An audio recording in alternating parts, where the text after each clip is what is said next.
A impedância da válvula é a sua capacidade de variação de tensão e a sua capacidade de variação de corrente. Isso vai dar uma impedância. Até porque tensão dividido pela corrente dá ohms, dá impedância.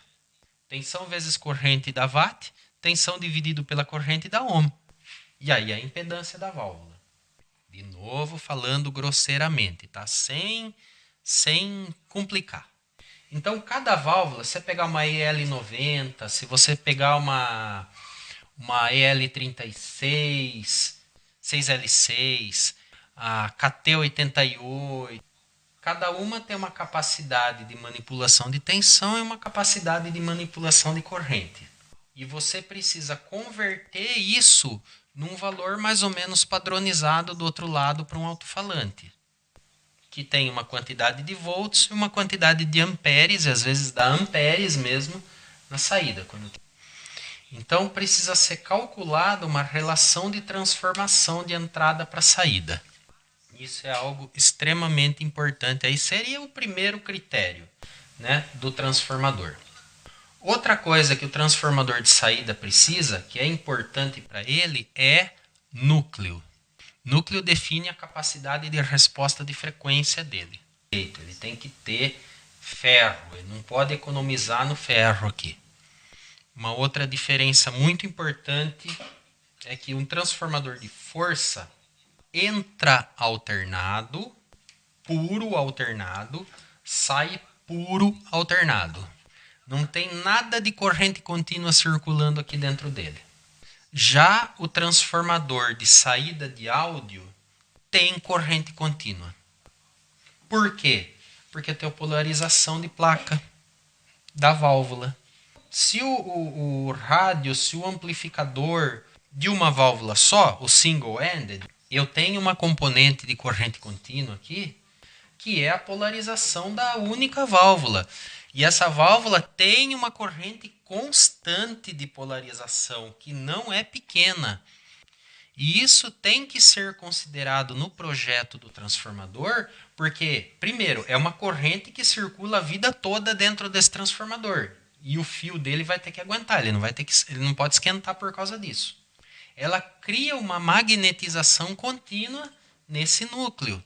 Então, quem fabrica o transformador sabe disso.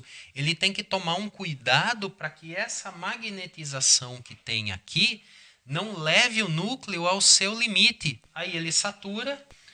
Quando a gente fala de um transformador push-pull, o high-end lá, né, o push-pull, onde o positivo entra no meio, aí eu tenho uma válvula à esquerda, uma válvula à direita, vai para duas válvulas. Aí o projeto muda um pouco.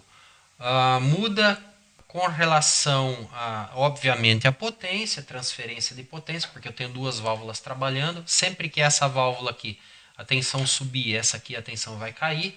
Então eu tenho balanceamento aqui entre os dois lados. Eu não vou ter problema com a geração de campo magnético contínuo aqui, apesar de ter a polarização de válvula.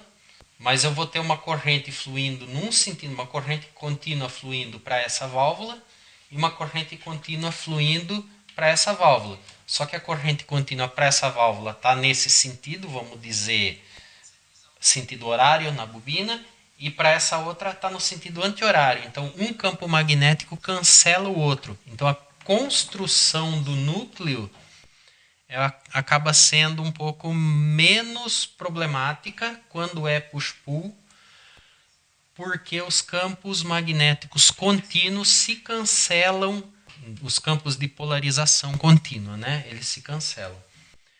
Para quem conhece um pouco mais de transformador aí, vê que normalmente o transformador para saída simples, para uma válvula só, todas as chapas E estão de um lado só, todas as chapas I estão do outro lado. Tem um espaço, que eles chamam de gap aqui, tem um espaço aqui entre as E e as I, cuja finalidade principal é dar uma quebrada no campo magnético contínuo para o transformador não saturar, para o núcleo não encher de campo magnético e aí o transformador se perder.